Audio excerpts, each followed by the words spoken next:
consultants to an issue including such matters as drafting of prospectus and memorandum, filling of documents with SEBI, preparation of publicity budget, advice regarding selection of brokers and underwriters, etc. However, CA in practice is not permitted to undertake activities of broking, underwriting and portfolio management services. 3 तरह का चीज़ इसमें वो नहीं ले सकता है. वो advice दे सकता है regarding selection of brokers and underwriters, but she is not permitted, तो खुद नहीं ले सकता है. Not undertake activities of broking, underwriting and portfolio management services. Last is administrative services. Administrative services involve assisting clients with their routine or mechanical tasks. Such services require little to no professional judgment and are clerical in nature. For example, word processing services, preparing and submitting forms, functions of a GST practitioner, etc. Next topic is maintenance of branch office. Branch office कैसे maintain कर सकते हैं?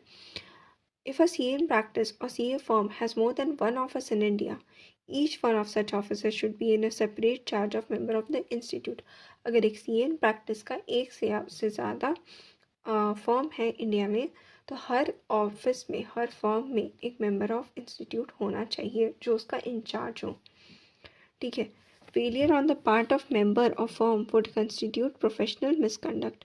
CA in charge of the branch should be associated with member of firm either as a partner or paid assistant. Whole time employment, या तो उसका partner होना चाहिए या फिर होल टाइम एम्प्लॉयमेंट में होना चाहिए. एटलीस्ट सिचुएटेड और अटेंड ऑफिस फॉर 182 डेज. ठीक है, वहाँ पे जाके उसको उस ऑफिस में एटलीस्ट 182 डेज अटेंड करना चाहिए.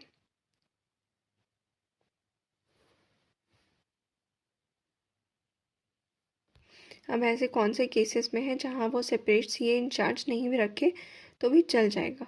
Exemptions is given to members in practice in hill areas subject to following conditions. 2 तरह का exemptions है. एक तो है उस members के लिए जो hilly areas में practice करते हैं, और दूसरा किस फिर इसके बाद में डिस्कस करते हैं. तो पहला हो गया, exemption is given to members practicing in hill areas subject to following conditions.